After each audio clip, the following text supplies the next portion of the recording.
પ્રકટીકરણના પુસ્તકમાં આપણે છીએ, એનો 5મો અધ્યાય. પ્રકટીકરણનું પુસ્તક અને એનો 5મો અધ્યાય,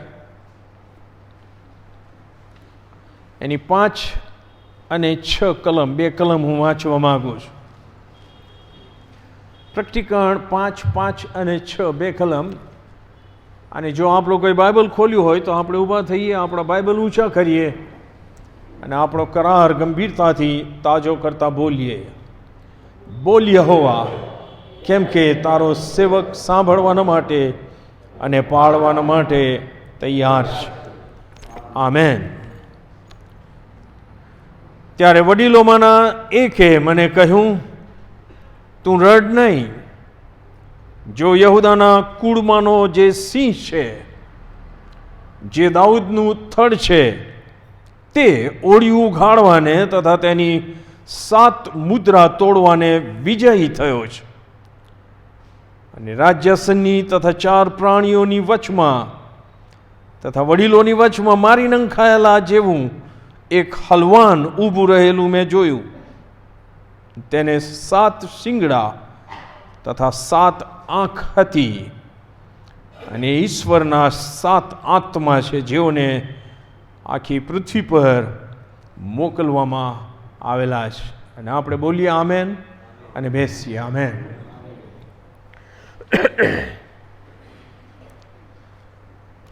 ચોથા અને 5મા અધ્યાયમાં આપણે જોયું કે એ કન્ટિન્યુટી છે. પ્રભુના સેવક પ્રેરિત યોહાનને આત્મામાં સ્વર્ગમાં ખેંચી લેવામાં આવે છે, અને ત્યાં એણે જે આખો માહોલ જોયો, સ્વર્ગીય માહોલ, એણે રાજ્યાસન જોયું છે અને અદ્ભુત નજારો જોયો છે, જે માનવી ભાષામાં વર્ણન કરવો લગભગ અશક્ય છે. એણે રાજ્યાસન ઉપર ઈશ્વર પિતાને બેઠેલા જોયા, કે જે નરી આંખે જોઈ શકાતા નથી. રાજ્યાસનની આગળ 24 આસનો જોયા. થ્રોન લખવામાં આવ્યું છે, જેની ઉપર 24 વડીલો બેઠેલા, અને દરેક વડીલોના માથા ઉપર મુગટ હતા સોનાના, અને એમના વસ્ત્રો એ શ્વેત વસ્ત્રો હતા. એણે અદ્ભુત દૂતોનું નિરીક્ષણ કર્યું. 4 પ્રાણીઓ તમે વાંચો ચોથા અધ્યાયમાં, અને ઈશ્વર પિતાની આરાધના કરતા હતા. અને જ્યારે ઈશ્વર પિતાની આરાધના થતી હતી, ત્યારે 24 વડીલોએ પોતાના મુગટ ઈશ્વર પિતાના ચરણોમાં મૂકીને તેઓ પણ ઈશ્વરની આભાર સ્તુતિ અથવા ભક્તિમાં જોડાઈ જાય છે. અને એ દર્શન આગળ વધે છે. ને આપણે ગયા વખતે જોયું કે રાજ્યાસન પર જે બેઠેલા હતા, એમના જમણા હાથમાં એક ઓળિયું જોવે છે. અને ઓળિયું ખાસ પ્રકારનું ઓળિયું છે, કારણ કે સામાન્ય ઓળિયામાં એક જ તરફ લખવામાં આવે. આ ઓળિયામાં બંને તરફ લખવામાં આવ્યું છે. એટલું જ નહીં, એમાં જે કાંઈ લખાણ છે, એ લખાણને 7 મુદ્રાઓથી મુદ્રિત કરવામાં આવ્યું છે. અને ઈશ્વર પિતાના જમણા હાથમાં હોવાથી એનો અર્થ એ કરી શકાય કે ઈશ્વર પિતાના અધિકારમાં જે કાંઈ છે એ છે, અને એમાં જે કાંઈ લખાયેલું છે એ પણ ઈશ્વર પિતાના અધિકાર વિના કોઈ જાણી શકશે નહીં. આ સગળું આપણે શીખ્યા ગઈ વખત, અને આપણે અનુમાન કર્યું, અને યોહાના જોઈ રહેલો.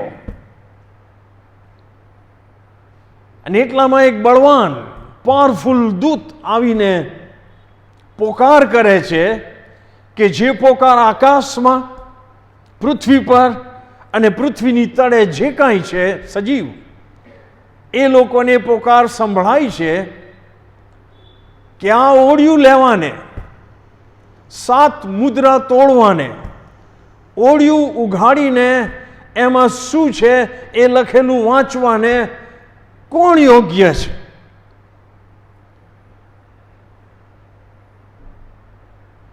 અને જવાબ કોઈ યોગ્ય નથી. ના આકાશમાં બળવાન દૂત પણ એ મુદ્રા ખોલી શકે એવું છે નહીં. પૃથ્વી ઉપર ગમે એટલા મોટા સમ્રાટો થઈ ગયા, ગમે એટલી મોટી હસ્તી થઈ ગઈ, કોઈ નહીં.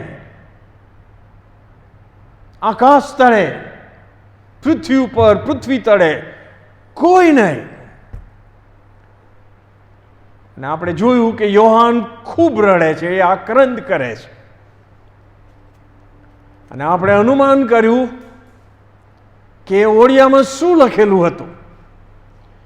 અનુમાન એટલા માટે કર્યું કારણ કે જો તમે 4થા અધ્યાયની શરૂઆતની કલમ વાંચો 1-2, તો ત્યાં યોહાનને આ આત્મામાં ઉપર ખેંચી લઈને જે દર્શન આપ્યું એની પાછળ ઈશ્વરનો જે હેતુ હતો એ કે હવે પછી જે બાબતો, જે બનાવો બનવાના છે એ પ્રગટ થાય, યોહાનને દેખાય, યોહાન જુએ, યોહાન સાંભળે. એટલા માટે એને બોલાયેલો. અને તેથી યોહાનને હવે એક પ્રકારનો આનંદ હતો કે ઓળ્યું, અને ઓળિયામાં ચોક્કસ હવે પછી જે બનાવો બનવાના છે એનું લખાણ હશે. પણ એ સીલબંધ ઓળિયાના સીલ, એની મુદ્રા, 7 મુદ્રા તોડવાના માટે જ્યારે એણે જાણ્યું કે કોઈ યોગ્ય નથી, કોઈ વર્ધી નથી, કોઈની પાસે મેરિટ નથી, ત્યારે એણે આક્રંદ કર્યું કે હવે શું થશે. કારણ કે બળવાન દૂત પણ એ ખોલી શકતો નથી, તો બીજું કોણ ખોલશે. અને તેથી 4થી કલમમાં લખ્યું છે કે હું બહુ રડ્યો. It was a genuine cry, weeping. કોઈ ઢોંગ વાળું નહોતું, એ રડ્યો કારણ કે બહુ સુખ હતો, દુઃખી થયો, નિરાશ થયો. ગઈ વખતે મેં નીતિવચનમાંથી એક કલમ આપી હતી કે જ્યારે આશા નિષ્ફળ જાય છે ત્યારે અંતઃકરણ ઝૂરે છે. Yes or no? Hope deferred makes your heart sick. હું આશા રાખીને બેઠો, 100% આવું જ થવાનું છે, અને છેલ્લી ઘડીએ એ ના થાય, એ આશા ફળીભૂત ના થાય, એ આશા ડીલે થાય તો પણ આપણે નિરાશ થઈ જઈએ છીએ. સોનો. અને એના કારણે યોહાન પ્રેરિત ખૂબ રડે છે, એણે આક્રંદ કર્યું. પણ પછી 5મી કલમમાં ગુડ ન્યૂઝ આવે છે કે જે મેં વાંચ્યું ત્યારે વડીલોમાંના જે 24 વડીલો છે એમાંના એકે હવે યોહાનને જ કીધું કે તું રડ નહીં. જે દિલાસો આપે, જે રડનાર વ્યક્તિના ખભે હાથ મૂકીને કાયમ કે રડશો નહીં. Yes or no? Something like that. વડીલે કીધું કે યોહાન, પ્લીઝ ડોન્ટ ક્રાય. અને શું સમાચાર આપે છે? જો યહૂદાના કુળમાંનો જે સિંહ છે, જે દાઉદનું થડ છે, તે ઓળિયું ઉઘાડવાને તથા તેની 7 મુદ્રા તોડવાને વિજયી થયો છે. એણે તોડ્યા નથી હજી, પણ એ વિજયી થયો. તમે જો ત્યાં યોગ્ય શબ્દ નથી વપરાયો કે એ યોગ્ય છે.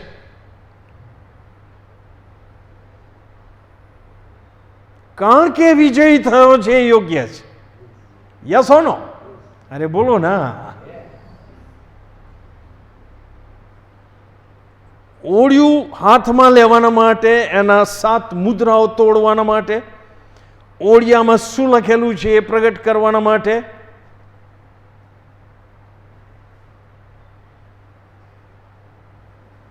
એ યોગ્ય હતો. કોણ? યહૂદાના કુળમાંનો સિંહ અને દાઉદનું થડ. ગયા વખતે મેં કીધું હતું કે ઉત્પત્તિના 49મા અધ્યાયમાં જ્યારે યાકૂબ એના દીકરાઓને છેલ્લા વચનો કહે છે મરણ પહેલાના, ત્યારે યહૂદાના કુળને એ સિંહના બચ્ચા સાથે સરખાવે છે. યસ ઓ નો? અને એ સિંહનું બચ્ચું હવે મોટું થતું થતું યહૂદાના કુળનો સિંહ બની ગયો છે. એટલું જ નહીં, દાઉદનું થડ એ પણ આપણે યશાયાના પુસ્તકમાંથી 2 કલમો જોઈ હતી કે ઈસાઈના થડમાંથી ફણગો ફૂટશે. યસ ઓ નો? સો ઈસાઈ કોણ હતો? દાઉદનો પિતાજી. સો ઈસાઈથી દાઉદ થાય છે, અને દાઉદનું જે ફરજંદ છે એને દાઉદનું થડ કહેવામાં આવે છે. યસ ઓ નો? અને આપણે જાણીએ છીએ બીજું કોઈ નહીં પણ ઈસુ ખ્રિસ્ત છે, કે જેને જો બીમાર હતા એમણે બૂમો પાડી પાડીને કીધું કે ઓ દાઉદના દીકરા, મારા પર દયા કર, મારા પર દયા કર. So it was a messianic title, the son of David. એ ખ્રિસ્તનું શીર્ષક હતું. અને તેથી હવે યોહાનને આનંદ થયો હશે કે ઓકે, હવે મને યહૂદાના કુળનો સિંહ જોવા મળશે. અને તેથી એ જોવાને ફરે છે ત્યારે 6ઠ્ઠી કલમમાં લખ્યું છે, અને રાજ્યસનની તથા 4 પ્રાણીઓની વચમાં તથા વડીલોની વચમાં મારી નંખાયેલા જેવું એક હલવાન ઊભું રહેલું મેં જોયું. આ બીજો પ્રોબ્લેમ ઊભો થયો કે હું તો યહૂદાના કુળના સિંહને જોવા માંગતો હતો, અને અહીંયા તો હલવાન દેખાય છે, અને એ હલવાન પણ મારી નંખાયેલા હલવાન જેવું. યસ ઓ નો? ફરીથી કહું, બાઇબલને શીખવે છે.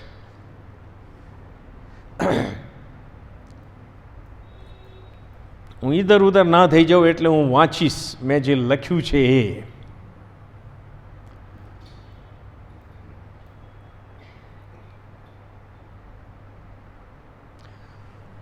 અહીં આગળ ઈસુ ખ્રિસ્તને યહૂદાના કુળમાંનો સિંહ અને ઈસાઈનું થડ કહેવામાં આવ્યા છે, કે જે 7 મુદ્રા તોડવાને તથા ઓળિયું ઉઘાડવાને વિજયી થયા છે. યસ ઓ નો? કારણ કે એ વિજયી થયા છે, ઈશ્વરે એમને અધિકાર આપ્યો. યસ ઓ નો? વાલો, આ સમજીએ આપણે ઘણી વાર કે ઈસુ ખ્રિસ્ત ઈશ્વર હતા એટલે બધું કર્યું. ન, એવું નથી. ઈસુ ખ્રિસ્તે રિયલી માણસની જેમ તમામ પરીક્ષણો, તમામ સંકટો સહન કર્યા છે. એટલી હદ સુધી કે ગેત્સેમાની વાડીમાં એમણે એ પ્રાર્થના પણ કરી નાખી કે મારી ઈચ્છા છે કે આ પ્યાલો મારાથી દૂર થાય, વધસ્તંભ પર જવાનો, લોકોના પાપ પોતાના પર સિર પર લેવાનો. યસ ઓ નો? એ નિર્બળતા નહોતી, એ હ્યુમન નેચર હતો. તો પણ મારી નહીં, તમારી ઈચ્છા પૂરી થાય. અને એ ઈસુ ખ્રિસ્ત માટે મનુષ્ય જાતના તારણની જે યોજના ઈશ્વર પિતાએ ઘડી હતી એ પૂરી કરવાના માટે જે પરિસ્થિતિમાંથી પસાર થવાનું હતું એ સહેલું નહોતું. Don't just take it four granted.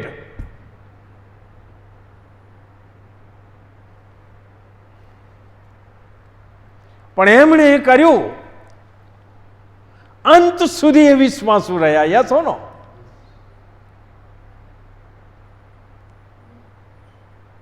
એ તો વધસ્તંભ ઉપર પરીક્ષણ હતું એમને.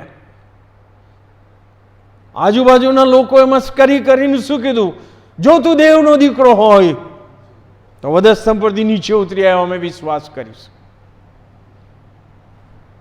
જો તું દેવનો દીકરો હોય તો આ પથ્થરને કે રોટલી થાય. કોણે પરીક્ષણ કરેલું?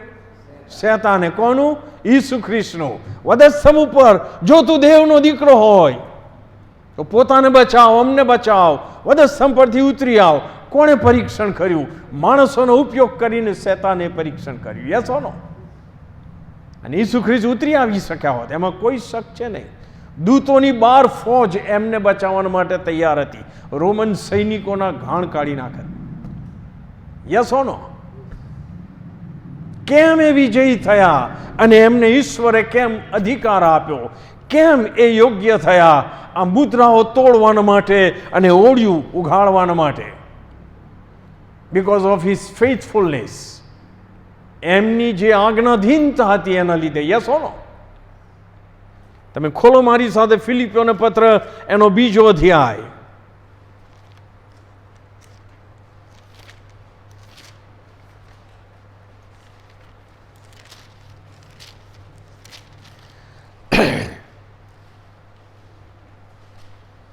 સંત પાઉલ એ વખતનું જે વિશ્વાસનામું હતું એ વાંચે છે, અથવા એણે લખ્યું છે 6ઠ્ઠી કલમથી અથવા 5મી કલમ. એ કહે છે, ખ્રિસ્ત ઈસુનું મન જેવું હતું તેવું તમે પણ રાખો. પોતે ઈશ્વરના રૂપમાં છતાં તેમણે ઈશ્વર સમાન હોવાનું પકડી રાખવાને ઈચ્છ્યું નહીં. હી વોઝ ગોડ, પણ તમારા અને મારા ઉદ્ધારના માટે એમણે એ ના કીધું કે હું તો ઈશ્વર છું, હું શું કરવા? યસ હો નો? પણ એના બદલે શું કર્યું? પણ એમણે દાસનું, દાસ એટલે આ ઘરમાં આપણા કામ કરી જાય છે નહીં, ગુલામ. એ વખતે ગુલામ પ્રથા હતી કે જેની પોતાની કોઈ ઈચ્છા નહીં, જેની પોતાનું કોઈ આયોજન નહીં, જેનું પોતાનું કોઈ જીવન નહીં, એ બધું માલિકના હાથમાં. યસ હો નો? પણ એમણે ગુલામનું રૂપ ધારણ કરીને, એટલે માણસોના રૂપમાં આવીને પોતાને ખાલી કર્યા, નમ્રતા અને માણસના આકારમાં પ્રગટ થઈને મરણને, આ વધસ્તંભના મરણને આધીન થઈને પોતાને નમ્ર કર્યા. પછી શું લખ્યું છે? એને કારણે. વાવ! બીજા કોઈ કારણના લીધે નહીં, એને કારણે. કેમ એ ઓળિયું ખોલવાના માટે સક્ષમ છે, યોગ્ય છે? એને કારણે. ઈશ્વરની આધીનતામાં એ છેવટ સુધી રહે, એને કારણે. ઈશ્વરે તેમને ઘણા ઊંચા કર્યા અને સર્વનામો કરતા ઈશ્વરે તેમને એવું શ્રેષ્ઠ નામ આપ્યું કે આકાશમાંના, સી ધેટ, ભૂમિ પરના તથા ભૂમિ તળેના સર્વ ઈસુને નામે ઘૂંટડે પડીને નમે અને ઈશ્વર પિતાના મહિમાના અર્થે દરેક જીભ કબૂલ કરે કે ઈસુ ખ્રિસ્ત પ્રભુ છે. હાલેલુયા!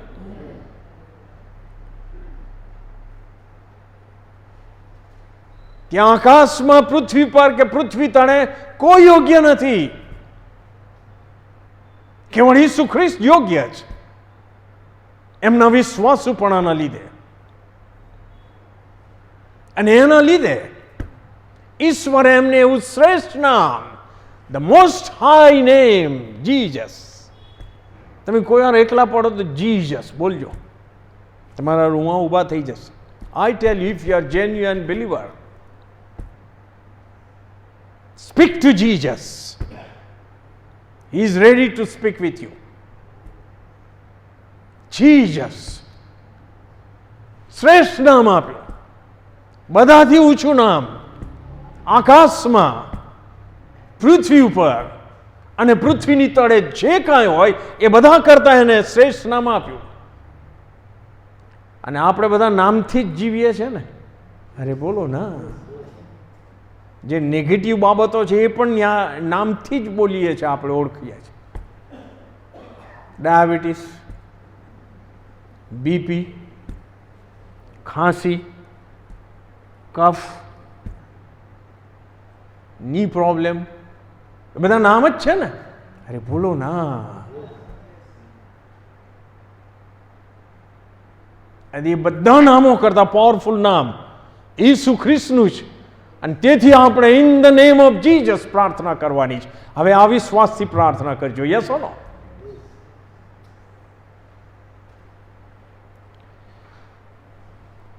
અને તેથી એમને આ આશીર્વાદ અથવા આ પ્રિવિલેજ મળ્યો કે આકાશમાંના પૃથ્વી પરના પૃથ્વી તળેના સર્વ ઈસુ ખ્રિસ્તને નામે ઘૂંટણે પડે અને દરેક જીવ આકાશમાં પૃથ્વી પર પૃથ્વીની તળે કબૂલ કરે કે ઈસુ ખ્રિસ્ત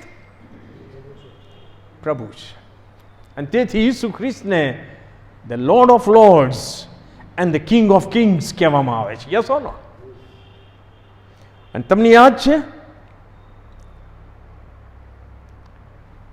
માથી 28 અને 18 છેલ્લે ઈસુ ખ્રિસ્તે શું કીધું શિષ્યોને? આકાશમાં અને પૃથ્વી પર સર્વ અધિકાર મને આપવામાં આવ્યો છે.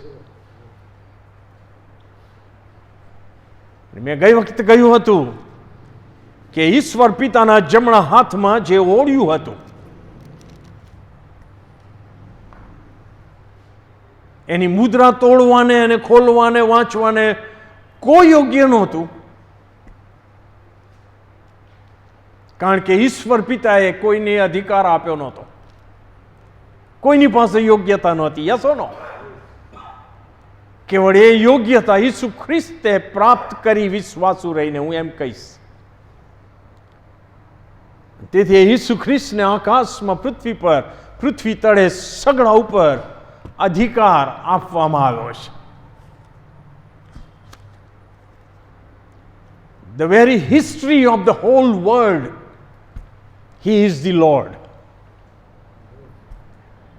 અને તેથી સમજો કે પોલિટિકલ ઇલેક્શન્સ થાય અને આપણે જે ઈચ્છીએ એ ઇલેક્ટ ના થાય તો દુઃખી થવાની જરૂર નથી, કારણ કે જો જેના હાથમાં આખા સૃષ્ટિનો ઇતિહાસનો પ્રભુ છે, એના હાથમાં ભારત દેશના ઇતિહાસનો પણ એ પ્રભુ છે.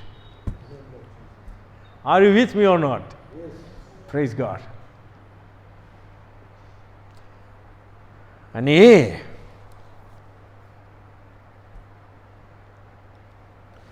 હવે હું આ જે તમને છે એ સમજાવવા માંગુ છું કે ઈસુ ખ્રિસ્તના સ્વર્ગારોહણ પછી સ્વર્ગનું દર્શન, અને ત્યાં વડીલ કહે છે કે યહૂદાના કુળનો સિંહ, પણ યોહાન જુએ છે ત્યારે તો એ મારી નંખાયેલા હલવાન જેવો દેખાય છે. કેમ ઈસુ ખ્રિસ્તને યહૂદાના કુળનો સિંહ અને હલવાન સાથે સરખાવવામાં આવે છે? વાય?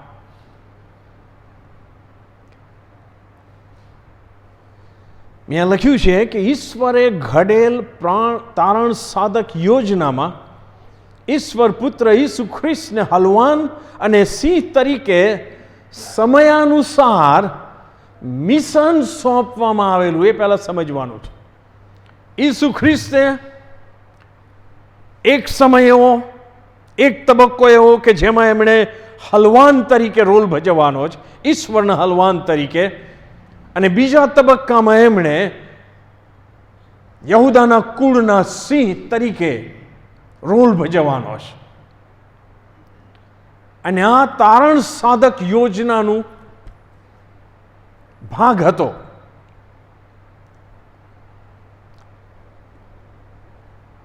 પ્રથમ તબક્કામાં ઈસુ ખ્રિસ્ત ઈશ્વરના હલવાન તરીકે વધસ્તંભ પર બલિદાન બને, એ ઈશ્વરની યોજના હતી. Yes or no? અને તેથી પ્રથમ આગમન જ્યારે થયું, જેને આપણે ઉજવીશું નાતાલ, એ હલવાન તરીકે આવ્યા છે ઈસુ ખ્રિસ્ત.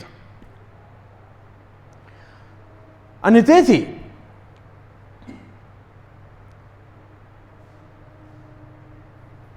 જ્યારે યોહાન બાપ્તિસ્મા કરનાર ઈસુ ખ્રિસ્તને પોતાની પાસે આવતા જુએ છે, ત્યારે યોહાન બાપ્તિસ્મા કરનાર એવું નથી કહેતો કે જુઓ દાઉદના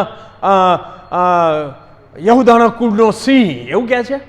ના, જો દેવનું હલવાન કે જે જગતના પાપ હરણ કરે છે. યસ ઓર નો? એ પ્રથમ તબક્કાનું એમનું સેવા કાર્ય હતું. અને બીજા તબક્કાનું જે સેવા કાર્ય છે એમાં એ સિંહ છે. અને એ પ્રેક્ટિકલમાં આપણે જોઈશું.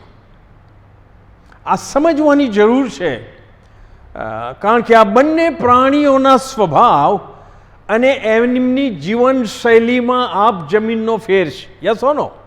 હલવાન અને સિંહમાં. દાખલા તરીકે હલવાન એ શાંત, સાલસ, ગંભીર, નિર્બળ, નમ્ર, અહિંસક કે પ્રતિકાર ન કરનાર એ આધીન થવાની પ્રકૃતિ ધરાવે છે. હલવાન એ બધી જ પ્રથમ આગમનમાં ઈસુ ખ્રિસ્તે દેખાડી છે.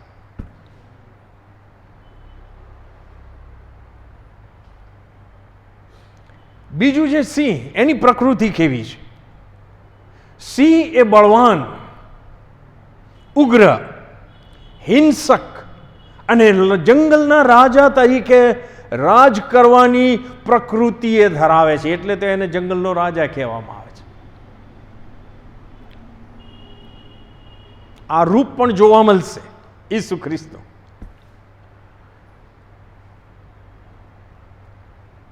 અને આ બંને તબક્કામાં ઈસુ ખ્રિસ્તના જે સેવા કાર્ય છે એ જૂના કરારમાં જુદા જુદા પ્રબોધકો મારફતે ભવિષ્ય કથનના રૂપમાં લખવામાં આવ્યા છે.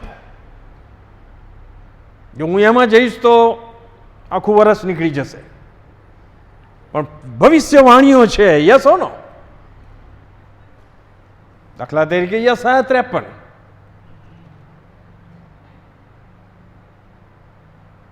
યહોવાનો આત્મા મારી પર છે, દુઃખીઓને દિલાસો આપવો, આંધળાઓને દે. આ બધા છે ને ભવિષ્ય કથનો કે જે ઈસુ ખ્રિસ્તમાં પૂરા થયા. પણ પ્રોબ્લેમ એ થયો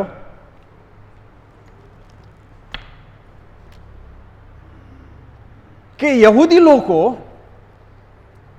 ઈશ્વર તરફથી એક અભિષિક્ત એટલે કે ખ્રિસ્તને મોકલવામાં આવશે એ આ ભવિષ્ય કથન ઉપરથી રાહ જોતા હતા. Yes or no? તમે જો લુક 3 અને 15 વાંચો તો ત્યાં લખ્યું છે લોકો મસીહની એટલે કે ખ્રિસ્તની એટલે કે ઈશ્વરના અભિષિક્તની રાહ જોતા હતા અને સર્વ યોહાન બાપ્તિસ્મા કરનાર સંબંધી વિચારતા હતા કે આવનાર એ તો નહીં હોય, હે ને?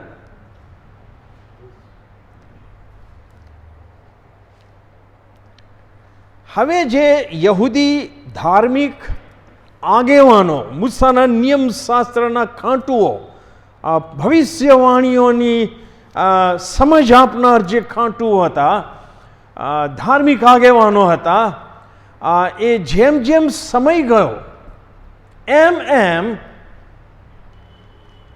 એમના દિમાગમાં આવનાર ખ્રિસ્ત એ દાઉદના કુળનો સિંહ જ હશે એટલું જ યાદ રહ્યું એમને. અને મારી નંખાલ હલવાન તરીકે આવશે એ ભૂલી ગયા. યસ ઓર નો? આ કન્ફ્યુઝન છે. કેમ યહૂદીઓએ ઈસુ ખ્રિસ્તને વધસ્તંભે ચડ્યા? આ કન્ફ્યુઝનના લીધે, રાઈટ? મે બી સ્વાર્થના લીધે હોઈ શકે, પણ બેઝિકલી એ જાણતા હતા. તમે જો પેલા માગીઓ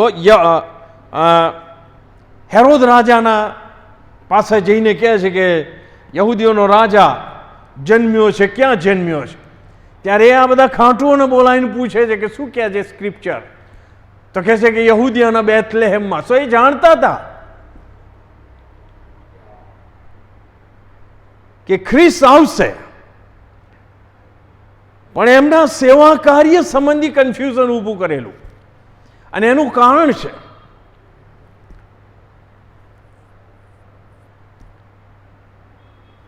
જ્યારથી નબુખાદનેસાર બાબેલના ખાલદીઓના રાજાએ યરૂશાલેમ પર હલ્લો કર્યો, બધું સત્યાનાશ વાળી દીધું, લોકોને બંદી બનાવીને બાબેલ લઈ ગયો. 70 વર્ષ પછી સાયરસ એટલે કોરસ રાજાએ છોડ્યા અને એ લોકો યરુસાલેમમાં આવીને મંદિર તો બાંધે છે, પણ ત્યાર પછી આ ઇસ્રાયેલ પ્રજા એ કદી સ્વતંત્ર પ્રજા રહી નથી. આ ઇતિહાસ કહે છે. ખાલદીઓના ગુલામ બન્યા નબુખાદનેસારના, ત્યાર પછી ઈરાનીઓ અને માદીઓના ગુલામ બન્યા, ત્યાર પછી એલેક્ઝાન્ડર ધી ગ્રેટ ગ્રીકોના ગુલામ બન્યા એ, ત્યાર પછી રોમન. ઈસુ ખ્રિસ્તના સમયમાં એ લોકો રોમન સમ્રાટના ગુલામ હતા. અને તેથી આ ભવિષ્ય કથનોમાંથી એમણે જે સાર કાઢ્યો કે એક દિવસ એવો આવશે કે ઈશ્વર યહૂદાના કુળના સિંહને ખ્રિસ્ત તરીકે મોકલશે, કે જે રાજા તરીકે વિદેશીઓના રાજ્યોને ઊંધા પાડશે. તમે વાંચજો ગીતશાસ્ત્ર 2 અધ્યાય, ત્યાં એ ભવિષ્ય વચન છે. અને ઇસ્રાયેલનું રાજ્ય ફરી સ્થાપશે. આ બધા કલમો તમે સાંભળી હશે, વાંચી હશે. યસ ઓર નો? સો આ કન્ફ્યુઝન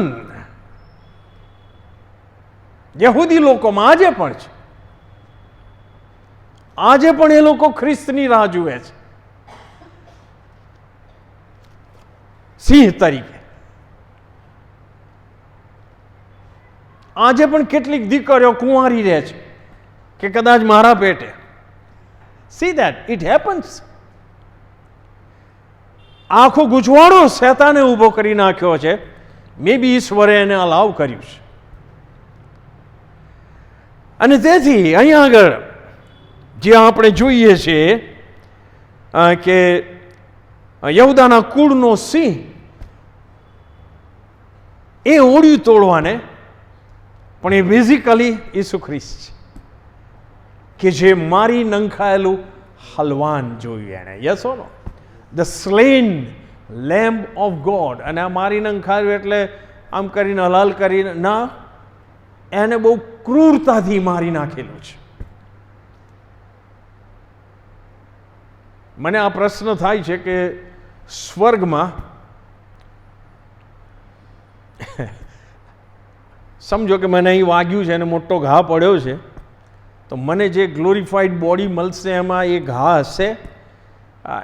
એનો જવાબ મારી પાસે તો નથી, પણ ઈસુ ખ્રિસ્તને જે ગ્લોરીફાઈડ બોડી મળ્યું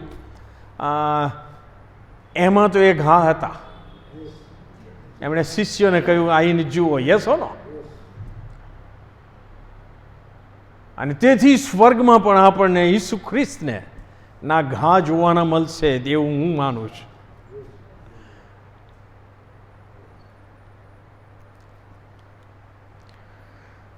અને તેથી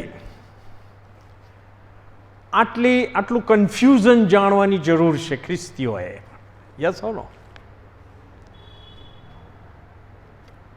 કારણ કે ઈસુ ખ્રિસ્તે તો આવીને શત્રુઓનો નાશ કરવાના બદલે સિંહની માફક એમણે એમ કહ્યું તમારા શત્રુઓ પર પ્રેમ કરો, તમારા સતાવનારાઓને માફ કરો, તમારી પૂઠે પડે છે એમને આશીર્વાદ આપો એમના માટે. તો હા, તો દયા કહે છે કે આ ખ્રિસ્ત હોય જ ના શકે. યસ હો નો?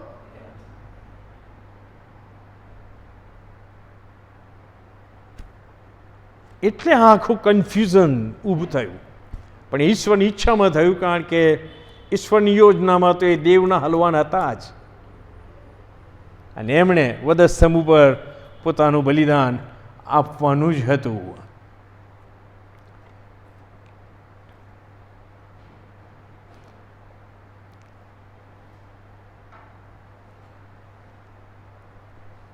ઘણું બધું મારી પાસે છે. તમે જો મનુષ્યના ઉદ્ધારના માટે ઈશ્વરે જૂના કરારમાં નિયમશાસ્ત્ર આપ્યું અને એમાં બલિદાનની વ્યવસ્થા કરી. Yes or no? અને એમાં હલવાનનું કેટલું બધું મહત્વ હતું, હલવાનના રક્તનું મહત્વ. ઇનફેક્ટ ઇસ્રાયેલ પ્રજા જે અસ્તિત્વમાં આવી, જે રાત્રે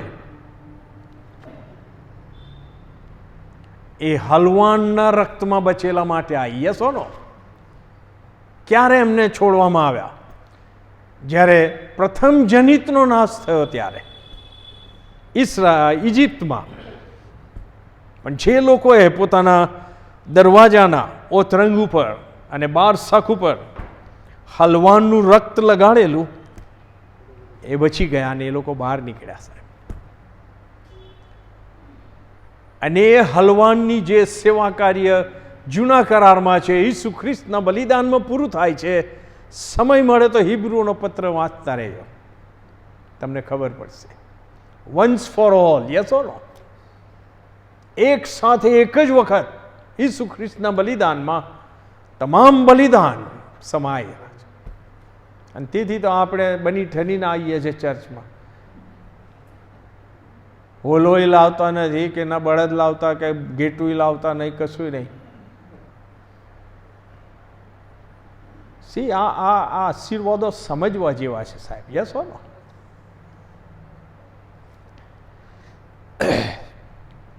ઈસુ ખ્રિસ્તને હલવાન તરીકે જૂના કરારમાં એક વખત, યશાયાના 53મા અધ્યાયમાં વાંચજો તમે.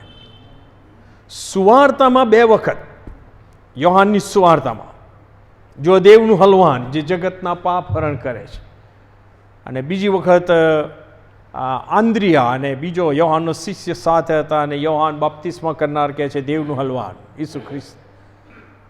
અને જે પત્રો લખાયા છે નવા કરારમાં, એમાં પિત્તર ઈસુ ખ્રિસ્તને દેવના હલવાન તરીકે જાહેર કરતા આ પ્રમાણે લખે છે. 1 પિત્તર 1 અધ્યાય 18 અને એની 19મી કલમ.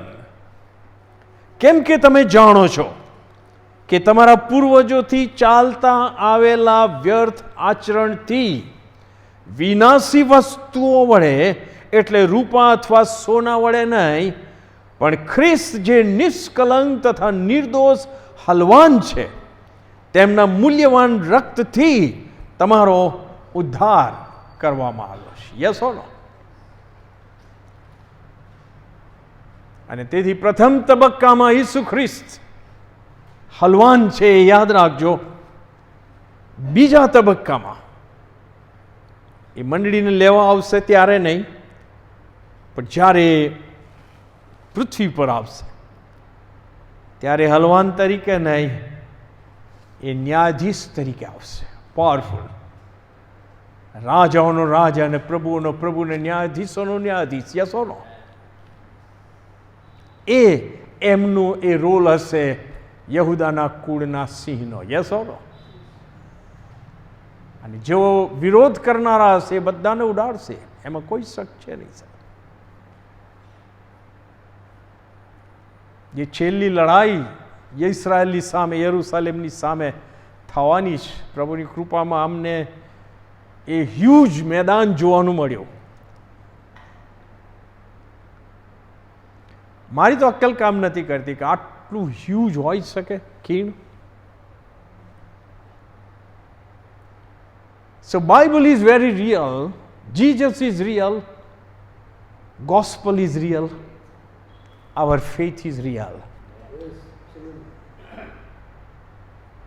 આપણે કોઈ ધર્મ પાળતા નથી સાહેબ. આપણે એક ઈસુ ખ્રિસ્તની પાછળ ચાલનારા અનુયાયીઓ છે. યસ ઓર નો?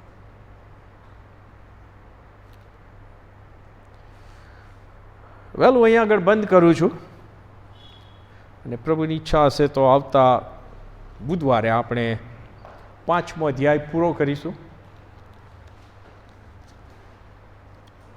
પ્રાર્થના કરીએ.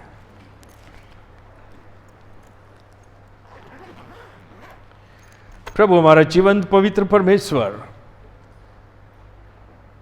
તમારા વચનોની અદ્ભુત સમજના માટે અમે તમને ધન્યવાદ આપીએ છીએ. તમારા આત્મા દ્વારા એ વચનો સમજાવવાની જે કૃપા તમે મને આપો છો, એના માટે પણ પ્રભુ અમે તમારો આભાર માનીએ છીએ. અને એ વચનોના અધિકાર નીચે જ અમે સર્વ છીએ પ્રભુ. ત્યારે વચનો અમારા આત્મિક જીવનને, અમારા વિશ્વાસને વધારે દૃઢ ને મજબૂત કરે, એવી પ્રાર્થના સાથે અમે સર્વ તમારી આણ સ્વીકારીએ છીએ. અમારા ભાઈ જ્યોર્જીની દીકરી રોમી, જેની સર્જરી કરવામાં આવી છે, પ્રભુ એ દીકરીને જલ્દી સાજાપણું મળે એવી કૃપા માગતા, અમે પૃથ્વી ઉપરના અમારા બાકી રહેલા જીવનને તમારા અધિકાર નીચે મૂકીએ છીએ.